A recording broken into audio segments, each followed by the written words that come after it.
জঘন্যতম আক্রমণ, এবং এটা যারা করেছে তারা অত্যন্ত বেশি চালাকি করতে গিয়ে কাজটা করে ফেলেছে।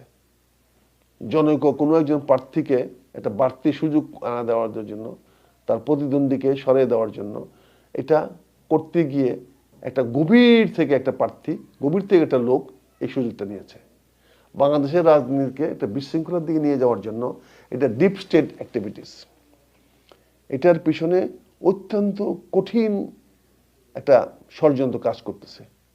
এখানে যে সমস্ত কথাবার্তাগুলো বলা হচ্ছে, যেগুলো করা হচ্ছে, আজকে দেখেন বাংলাদেশে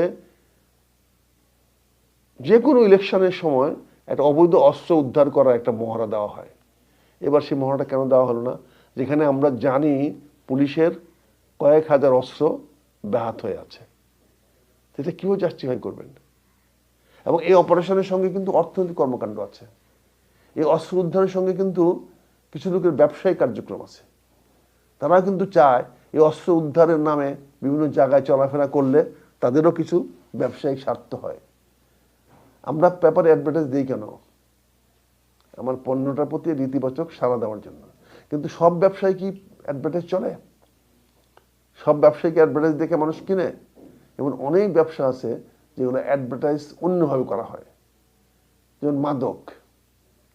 আজকে যদি অস্ত্র উদ্ধারের নামে যদি সরকার চাপায়া পড়ে, তাহলে মাদক ব্যবসায়ীদের পোয়া বারো। কেন পোয়া বারো? কারণ তারা তো অস্ত্র ব্যবসা করে না। ফলে এখন পুলিশের কনসেন্ট্রেশন করবে কোন দিকে? অস্ত্রের দিকে। মাদক পাড়ায় চলে যাবে, ও দেখবে না। তো মাদক তো চাইতেছে যে তারকে ডাইভার্ট করে দিয়ে অন্যদিকে। ফলে তাদের একটা ভূমিকা রয়ে গেছে, এবং তারা যে অস্ত্রটাকে ব্যবহার করে অস্ত্রের দিকে সরকারকে ধাবিত করছে না, এটা আপনি কি করে বলতে পারেন? এখানে যে সমস্ত মাদক ব্যবসায়ীরা, এই যে নতুন মাদক বাজারে আসছে, কি এমবিবিটি না কি আসছে, এই তথ্যগুলো যখন বাজারে আসতেছে তখন এই ঘটনাটা ঘটতেছে। তার মানে কি? সরকারকে বোঝানোর চেষ্টা করছে মাদকের চেয়ে বড় বিপজ্জনক অস্ত্র, নাহলে অস্ত্র এভাবে অপব্যবহার হবে, অতএব তোমরা আগে অস্ত্র উদ্ধার করো আর মাদক ছেড়ে দাও। এটাও তো হতে পারে। এই ধরনের একটা ইকুয়েশন কাজ করতে পারে। এই মাদক ব্যবসায়ীরা অত্যন্ত সম্পদশালী, অত্যন্ত প্রভাবশালী, আন্তর্জাতিকভাবে ক্ষমতাশালী। দেখছেন না, ভেনেজুয়েলার বিরুদ্ধে মার্কিন যুক্তরাষ্ট্র যুদ্ধ ঘোষণা করতে হয়েছে এই মাদকের কারণে। একটা রাষ্ট্রের বিরুদ্ধে যুদ্ধ ঘোষণা করে দিয়েছে। তা আমাদের দেশেও মাদকের শক্তিকে আপনি ইগনোর করেন না, তাচ্ছিল্য করেন না। এই মাদক ব্যবসায়ীদের একটা বিশাল ডিপ স্টেট থাকতে পারে এই হত্যার পিছনে, ইস্যুটাকে ডাইভার্ট করে দেওয়ার জন্য। এবং তারপর ইস্যুটা কি আসছে দেখেন, সাথে সাথে সন্ধ্যার সময় ইস্যু আসছে তারেক রহমান 25শে ডিসেম্বর বাংলাদেশে আসতেছে। তার মানে হাদি নিউজটাকে কিল করে দিলেন। তার মানে এই 25শে ডিসেম্বর আসতেছেন, এত আগে ঘোষণা করা কি দরকার? কি কারণে দরকার? আরো দুদিন পরে করতেন। কিন্তু হাদিকে নিউজটাকে চাপা দিয়ে দেওয়ার জন্য এখন একসঙ্গে চলতেছে দুইটা। 25শে ডিসেম্বর উনি আসতেছেন, তার জন্য সম্বর্ধনা, তার জন্য ব্যবস্থাপনা, তার জন্য এটা, আর হাদি চলে যাচ্ছে সেকেন্ড লাইনে, থার্ড লাইনে। তার মানে কি? এখানে ডিপ স্টেট একটা অ্যাক্টিভিটি আছে। কারণ এগুলো বললে তো আপনারা আমাদেরকে দোষারোপ করবেন। কাজে এখানে আমাদেরকে সাবধান হইতে হবে, রাজনীতি যারা করেন তা সচেতন হইতে হবে। এখানে শিরোনাম বদলানোর একটা প্রতিযোগিতা চলতেছে। কে কাকে হিট করে কাকে নকআউট করবে, এই সংগ্রাম। এটা আজকে আমাদের কাম্য ছিল না। এটা অনেক অনেক কথা বলেছে। আমি বারবার যদি বলেছি যে গুপ্তঘাত বাংলাদেশে আছে, আমি বারবার চেয়েছি আমার এই বক্তব্যটা মিথ্যা প্রমাণিত হোক। আমি কখনোই চাইনি আমার এই কথাটা সত্য প্রমাণিত হোক। কদিন আগে রাশেদ বলে এক নেতা বলেছিলেন যে 50 জন প্রার্থীকে হত্যা করা হবে। আমি বলেছিলাম যেটা রাশেদ বলতে পারবে তার সত্যতা কতটুকু, কিন্তু আজকে রাশেদ বলতে পারবে কেন হাদিকে এই গুলি করা হলো। এই গুলি করার পিছনে কারা দায়ী এটা আমাদের খুঁজে বের করতে হবে। কেন সম্ভাব্য প্রার্থীদের উপরে সরকার গোয়েন্দা লাগিয়ে দিল না? কেন নিরাপত্তার ব্যবস্থা নিল না? আপনি বলছেন নির্বাচন করার জন্য প্রস্তুতি নিয়েছেন। সকল প্রস্তুতি সম্পন্ন করে ইলেকশন কমিশনার গতকালকে নির্বাচনের তফসিল ঘোষণা করেছেন সন্ধ্যা 6টায়, 11ই ডিসেম্বর 2025 সন্ধ্যা 6টায়। আজকে 12ই ডিসেম্বর। আমরা এখন পর্যন্ত জানি না ঘটনা কটার সময় ঘটেছে। আমরা শুধু জানতে পেরেছি যে 2টা 35 মিনিটে হাদিকে ঢাকা মেডিকেল হাসপাতালে নেওয়া হয়েছে, কখন গুলিবিদ্ধ যায় না। উসমান হাদি একজন অত্যন্ত দেশপ্রেমিক, তেজদীপ্ত নতুন নওজোয়ান, যাকে নিয়ে আমরা গর্ব করতে পারি। তার জ্ঞান, বুদ্ধি, মেধা, যে কোনো লেভেলে নেতৃত্ব দেওয়ার মতো একটা যোগ্যতম প্রার্থী, যোগ্যতম ব্যক্তি। আগামী দিনে বাংলাদেশে নেতৃত্ব দেওয়ার জন্য একটা অত্যন্ত পটেনশিয়াল, অত্যন্ত সম্ভাবনা একজন নেতা। কিন্তু আর সেই নেতার উপরে চ্যালেঞ্জ সৃষ্টি হলো কেন? অনেকগুলো বিষয় আজকে আমাদের পর্যালোচনা করতে হবে। আপাত দৃষ্টিতে সস্তা সেন্টিমেন্টে মির্জা আব্বাসকে দায়ী করা হয়েছে বা দায়ী করা হচ্ছে। তার মানে কি? খুব ইজি টার্গেট করা হয়েছে, খুব সহজ টার্গেট করা হয়েছে। হাদি মির্জা আব্বাসের বিরুদ্ধে নির্বাচন করতে যাচ্ছে, এই জন্য হাদিকে মির্জা আব্বাস গুলি করবে। এটা অতি সস্তা সেন্টিমেন্ট, অতি সস্তা। মির্জা আব্বাস তাকে গুলি করলে সে বাঁচবে না কোনো অবস্থাতে। মির্জা আব্বাস তার দায় দায়িত্ব এড়াতে পারবে না। এর সম্পূর্ণ দায় দায়িত্ব মির্জা আব্বাসের উপর বর্তাবে। আমি মির্জা আব্বাসকে আন্তরিক ধন্যবাদ জানাই, সাধুবাদ জানাই যে উনি তাৎক্ষণিকভাবে জীবনের ঝুঁকি নিয়ে হলেও, উনি সবকিছুর ঝুঁকি নিয়ে হলেও হাদির পাশে দাঁড়ানোর জন্য মেডিকেল কলেজে ছুটে গিয়েছেন। এটা ইতিবাচক ভাবে দেখতে হবে, এটাকে নেগেটিভ দেখেন না। আব্বাস তার নিজেকে নির্দোষ প্রমাণ করার জন্য সে যে ঝুঁকিটা নিয়েছে, এটাকে আপনি উড়াইয়া দিবেন না। তারও জীবনটা তো যে ঝুঁকির মধ্যে ছিল, এটা তো উনি ওখানে যাওয়ার পরে বুঝতে পেরেছেন। সেনা সদস্যরা তাকে বাঁচাতে হয়েছে এবং তাকে বাঁচিয়ে হাসপাতালের ভিতর নিয়ে গেছে। কাজেই মির্জা আব্বাস যে সিদ্ধান্ত নিয়েছে, যেটা গিয়েছে, এটাকে আমি অভিনন্দন জানাই এবং এটাকে বিরোচিত মনে করি।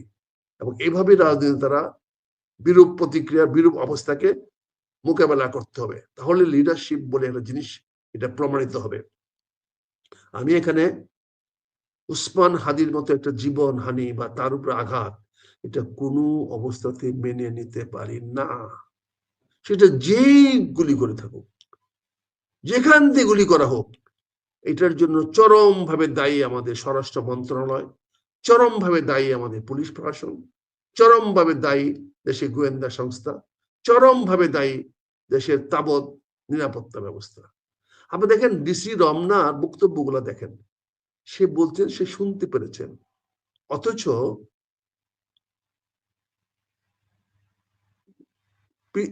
মেডিকেল কলেজ হাসপাতালের দারোগা সাহেব বলতেছেন যে গুলিবিদ্ধ, ওনাকে এসে ভর্তি করা হয়েছে।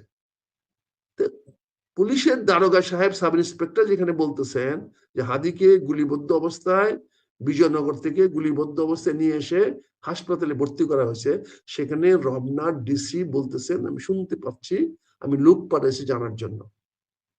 এই হারামখোরদের ব্যাপারে ব্যবস্থা নেন। এদের ব্যর্থতার জন্য তো আজকে বাংলাদেশের অবস্থা। এরা কখনোই ব্যক্তিগত চাকর হয়ে যায়, চামচা হয়ে যায়, চামচ হয়ে যায়, আবার কখনো নির্বিকার হয়ে যায়, উদাসীন হয়ে যায়। কি ধরনের একটা উদাসীন কর্মকর্তা অফিসার হইলে পরে বলতে পারে আমি শুনেছি? তার কত বড় অডাসিটি দেখেন। রমনা থানা, রমনা এলাকার ডিসি কত বড় অডাসিটি দেখেন। আপনি আজকের কালের কণ্ঠ পত্রিকা দেখেন, কালের কণ্ঠ কি লিখেছে, কি বলেছে।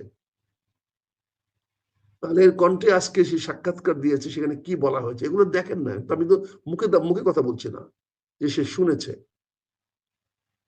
মেডিকেল কলেজে নিয়ে গেছে রুগীকে, সে শুনেছে।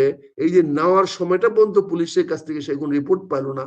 এটা কি ভাবা যায়, চিন্তা করা যায় যে আমার পুলিশ কত বড় নির্বিকার? যাকে আমি 24 আওয়ার্স এর জন্য তার কানে দিয়ে রাখছি ওয়্যারলেস টেলিফোন দিয়ে রাখছি, মোবাইল দিয়ে রাখছি, আর সারাদিন শালার বাচ্চারা হ্যালো হ্যালো হ্যালো হ্যালো করে। কোন ভিআইপি কোন রাস্তাতে যাচ্ছে, ওই সারাদিন হ্যালো হ্যালো করতে থাকে। আর একটা জাতীয় নেতা উসমান হাদি কোন ছাত্র নেতা না, কোন যুব নেতা না, কোন ইয়াং তরুণ নেতা নয়। সে এখন জাতীয় নেতা পর্যায়ে চলে গেছে। সেই উসমান হাদির উপরে গুলি হয়েছে আর পুলিশ বলবে আমি শুনেছি, তার মানে মনে হয় এই পুলিশরা দায়ী। তার মানে মনে হয় এই রমনা থানার এই ডিসি আগের থেকে জানতো এই ঘটনাটা ঘটবে, তাহলে সে বলতে পারতো না শুনেছি। সে তাৎক্ষণিক দৌড়ে ওই ঘটনায় যেত। তার অন্যতম দায়িত্ব ছিল, প্রাথমিক অবস্থার দায়িত্ব ছিল ইউনিফর্মটা পরে 5 মিনিটের মধ্যে দৌড়ে 10 থেকে 15 মিনিটের মধ্যে গিয়া অন দা স্পটে পৌঁছা এবং অন্য সবাইকে ফোন করে দেওয়া যে তোমরা হাসপাতালে যাও, অমুক হাসপাতালে যাও, অমুক রাস্তায় যাও, অমুক আসামি ধরো, সমস্ত থানাকে অ্যালার্ট করে দেওয়া এবং সিসি ক্যামেরায় যে মোটরসাইকেলটা দেওয়া যাচ্ছে সেই মোটরসাইকেলটা কার কি, ক্লোজ সার্কিটটাকে আরো ক্লোজ করো, করে আইডেন্টিফাই করো কে গুলি করেছে। তোমার সিসি ক্যামেরায় তো সেই গুলি দেওয়া লোকটা ধরা পড়েছে, তাহলে তুমি তাৎক্ষণিক সে ব্যবস্থা নাও নাই কেন? তার মানে প্রমাণ হতে যাচ্ছে যে ডিসি এটা পরোক্ষভাবে বা প্রত্যক্ষভাবে এই ঘটনার সম্বন্ধে তার ধারণা ছিল এইরকম একটা ঘটনা ঘটবে, তাই সে উদাসীন হয়ে বলছে আমি শুনতে পেরেছি। তার কোনো রিয়াকশন নাই, তার কোনো প্রতিক্রিয়া নাই। সে শুনতে পেরেছে এবং লোক সেখানে পাঠিয়েছে, নবাবের বাচ্চা। সে ঢাকার ডিসি, তার দায়িত্ব জনগণকে নিরাপত্তা দেওয়া, আর এই বেটা কি করেছে, লোক পাঠিয়েছে। এই হলো নবাবী, এই হলো তুগলকি আমাদের পুলিশ।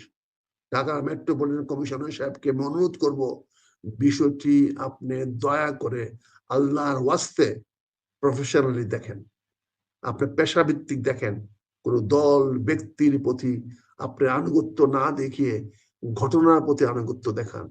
উসমান হাদির মতো একটি জীবন অকালে ঝরে যাবে, এটা কখনোই বাংলাদেশের মানুষ মেনে নিতে পারবে না।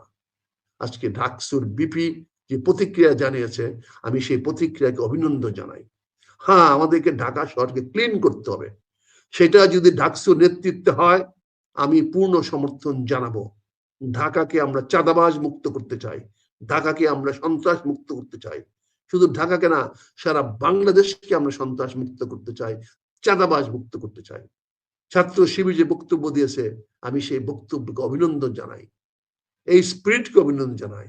আমার ছাত্র দলের দুই নেতা যে বক্তব্য দিয়েছে, সভাপতি এবং সেক্রেটারি যে বক্তব্য, তাৎক্ষণিক যে বক্তব্য দিয়েছে, আমি তাদেরকে অভিনন্দন জানাই।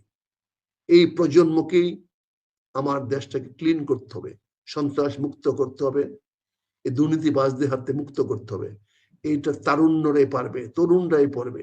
এই তরুণরা তাৎক্ষণিকভাবে যে প্রতিক্রিয়া দেখিয়েছেন, এটা অনেক জাতীয় নেতা এখন পর্যন্ত কথা বলতে পারেন নাই।